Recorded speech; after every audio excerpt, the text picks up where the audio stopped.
আসসালামু আলাইকুম বন্ধুরা, সকলেই কেমন আছেন? আল্লাহর রহমতে আলহামদুলিল্লাহ আমি অনেক অনেক ভালো আছি। বন্ধুরা, আজ আমি ভীষণ মজাদার একটা রেসিপি আপনাদের সাথে শেয়ার করব। রেসিপিটার নাম হচ্ছে ফ্রাইড রাইস। এই ফ্রাইড রাইসটা রেগুলার ভাত রান্নার চাল দিয়ে খুব সহজ পদ্ধতিতে আজকে আমি তৈরি করে দেখাবো। আশা করছি পুরো রেসিপিটার সঙ্গেই থাকবেন এবং আমাকে সুন্দর সুন্দর কমেন্টস করে সাপোর্ট করবেন। বন্ধুরা, রেসিপিটার যদি কোনো অংশে আপনাদের কাছে একটুও ভালো লেগে থাকে, প্লিজ বন্ধুরা আপনারা আপনাদের টাইম লাইনে শেয়ার করে দিয়ে আপনাদের ফ্যামিলি ফ্রেন্ডসকে দেখার সুযোগ করে দেবেন। ফ্রাইড রাইসটা কম বেশি সকলেই তৈরি করে থাকে, তো আজকে আমি খুব সহজ পদ্ধতিতে রেগুলার ভাত রান্নার চাল দিয়ে ফ্রাইড রাইসটা তৈরি করব। আশা করছি সঙ্গে থাকবেন এবং পুরো রেসিপিটা দেখে নেবেন। এখানে আমি 3 কাপ পরিমাণ রেগুলার ভাত রান্নার চাল নিয়ে নিলাম। আপনারা আপনাদের প্রয়োজন অনুযায়ী বাড়িয়ে কমিয়ে নিতে পারেন। এখানে আমি 3 কাপ চাল নিয়েছি। চালটাকে আমি খুব ভালো করে ধুয়ে নেব। সাদা পানিটা বেরিয়ে যাওয়া পর্যন্ত চালটাকে ভালোভাবে ধুয়ে নিয়ে এরপর আমি 2 থেকে 3 ঘন্টা চালটাকে ভিজিয়ে রেখে দেব। এতে করে চালটা দেখতে আকারে অনেকটা লম্বা দেখা যাবে।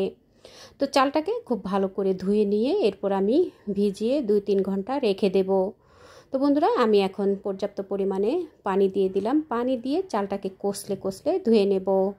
বন্ধুরা, চালটাকে খুব ভালো করে ধুয়ে নিয়ে 2-3 ঘন্টা যদি আমরা ভিজিয়ে রেখে দিই, এই চালটা দিয়ে যখন আমরা রাইস রান্না করব, রাইসটা দেখতে আকারে অনেকটা বড় দেখা যাবে এবং ফ্রাইড রাইসটা দেখতেও কিন্তু অনেক আকর্ষণীয় হবে। তো চালটা খুব ভালো করে ধুয়ে নিয়েছি। সাদা পানিটা বেরিয়ে যাওয়া পর্যন্ত ধুয়ে নিয়ে এরপর আমি পর্যাপ্ত পরিমাণে পানি দিয়ে ঢাকনা দিয়ে ঢেকে আমি পাশে রেখে দিয়েছি। 2-3 ঘন্টা পরে এখন আমি দেখিয়ে দিব চালটা দেখতে আকারে কতটা বড় হয়ে গেছে এবং যখন আমরা ভাতটা রান্না করব, ভাতটা কিন্তু অনেক সুন্দর ঝরঝরে হবে। বন্ধুরা দেখুন, চালটা কিন্তু ফুলে অনেকটুকু লম্বা হয়ে গেছে। এখন আমি এই চালটাকে ভাত রান্না করে নেব। আপনারা রেগুলার ভাত যেভাবে রান্না করে ঠিক সেভাবে করেও কিন্তু রান্না করে নিতে পারেন। এখন আমি চুলায় একটা প্যান বসিয়ে দিয়ে প্যানে আমি পর্যাপ্ত পরিমাণে পানি দিয়ে দিলাম। দিয়ে পানিটা একটু ফুটে ওঠার পরে আমি ভিজিয়ে রাখা চালটা দিয়ে দিলাম। দিয়ে এখন আমি একটু নেড়ে দেব। এরপর আমি এখানে দিয়ে দেব কিছুটা শাহি জিরা। আপনারা চাইলে এখানে কিছুটা গরম মশলা ব্যবহার করতে পারেন, তবে আমি গরম মশলাটার ব্যবহার করলাম না। এখানে আমি শুধু শাহি জিরা দিয়েই কিন্তু ভাতটাকে রান্না করে নেব। আপনারা চাইলে কিন্তু আমরা যেভাবে রেগুলার ভাত রান্না করি ঠিক সেভাবে ভাতটা রান্না করে নিয়ে মাঠটা গেলে নিতে পারেন। তো আমি ভাতটাকে রান্না করে নিয়ে একটু বেশি পানি দিয়ে ভাতটা রান্না করব, যাতে করে ভাতটা একটার সাথে একটা লেগে না যায়। এভাবে করে 100% সেদ্ধ হওয়া পর্যন্ত ভাতটাকে আমি রান্না করে নিয়েছি। দেখুন বন্ধুরা, ভাতটা কিন্তু সুন্দরভাবে সেদ্ধ হয়ে গেছে।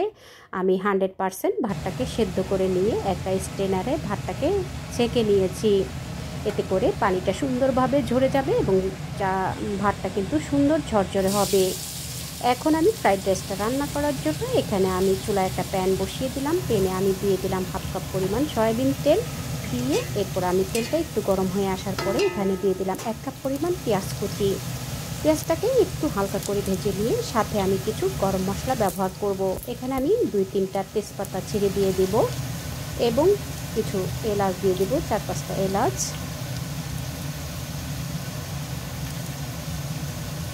লং দিয়ে দিলাম 6-7টা, 2-3 টুকরা দারচিনি দিয়ে দিলাম। দিয়ে এখন আমি এখানে গাজর কুচি দিয়ে দিলাম।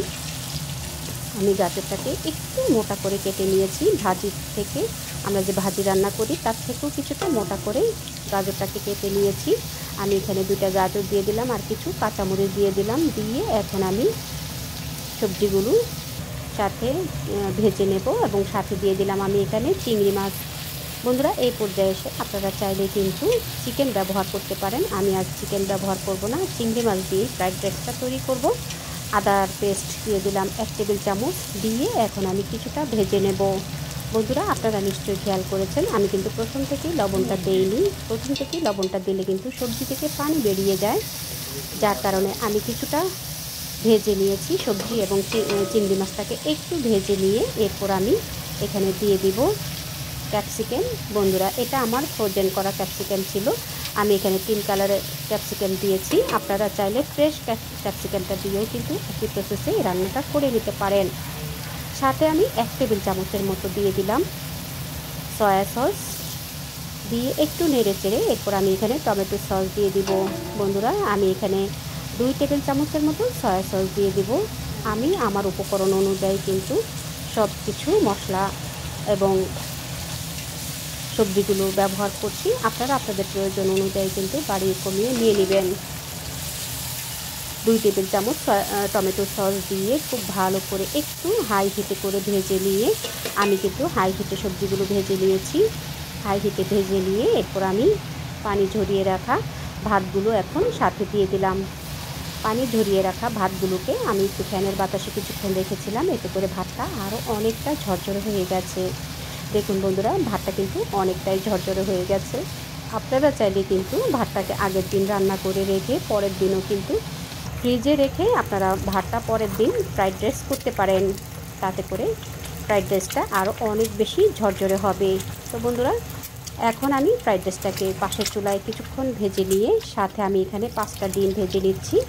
আমি ডিমটাকে এভাবে একটু তেল দিয়ে এরপর আমি 5টা ডিম দিয়ে দিলাম, দিয়ে একটু ঝুরি ঝুরি করে ডিমগুলোকে ভেজে নেব।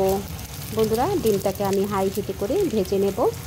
ভেজে নিয়ে এভাবে ঝুরি ঝুরি হয়ে আসলে এরপর আমি ফ্রাইড রাইসের সাথে মিক্স করে দেব। দেখুন বন্ধুরা, খুব সহজে ঝটপট করে ঘরে থাকা কিছু উপকরণ দিয়ে মজাদার একটা রেসিপি তৈরি করে নেওয়া যায়। যখন খুশি তখন আপনারা এই ফ্রাইড রাইসের রেসিপিটা তৈরি করে নিতে পারেন। ঘরে থাকা রেগুলার ভাত রান্নার চাল দিয়েও কিন্তু এত মজা করে একটা ফ্রাইড রাইস তৈরি হয়ে গেল। আশা করছি একবার হলেও আপনারা ট্রাই করবেন এবং কেমন হলো কমেন্টস করে জানাবেন। বন্ধুরা দেখুন, ফ্রাইড রাইসটা দেখতে ভীষণ লোভনীয় হয়েছে, আকর্ষণীয় কিন্তু একটা কালার চলে এসেছে, ভীষণ সুন্দর একটা ফ্লেভারও কিন্তু পুরো ঘরে ছড়িয়ে গেছে। আশা করছি আপনাদের কাছেও রেসিপিটা ভীষণ ভালো লেগেছে। বন্ধুরা, রেসিপিটা যদি কোনো অংশে আপনাদের কাছে একটু হলেও ভালো লেগে থাকে, প্লিজ বন্ধুরা আপনারা একবার হলেও ট্রাই করবেন এবং আপনাদের টাইমলাইনে শেয়ার করে দিয়ে আপনাদের ফ্যামিলি ফ্রেন্ডসকে দেখার সুযোগ করে দেবেন। বন্ধুরা, রেসিপিটা যদি আপনাদের কাছে একটু যদি মনে দোলা দিয়ে থাকে, প্লিজ বন্ধুরা সুন্দর সুন্দর কমেন্টস করে উৎসাহিত করবেন। আপনাদের সুন্দর সুন্দর কমেন্টস পড়ে আমরা নিত্য নতুন রেসিপি তৈরি করতে ভীষণ উৎসাহিত হই। তো বন্ধুরা, একটা লাইক দিয়ে পুরো রেসিপিটা দেখার জন্য অসংখ্য ধন্যবাদ জানাই আপনাদের সবাইকে। দেখা হবে পরবর্তী কোনো রেসিপির সঙ্গে। সে পর্যন্ত সকলে ভালো থাকবেন, সুস্থ থাকবেন, নিরাপদে থাকবেন। আমার ও আমার পরিবারের জন্য দোয়া করবেন। পুরো রেসিপিটার সঙ্গে থাকার জন্য আবারও আপনাদের সবাইকে অসংখ্য ধন্যবাদ জানাই। এভাবেই পাশে থাকবেন এবং যারা আমাকে আগের থেকেই সাবস্ক্রাইব করেছেন, আমাকে সাপোর্ট করছেন, সবাইকে অসংখ্য ধন্যবাদ। আল্লাহ হাফেজ।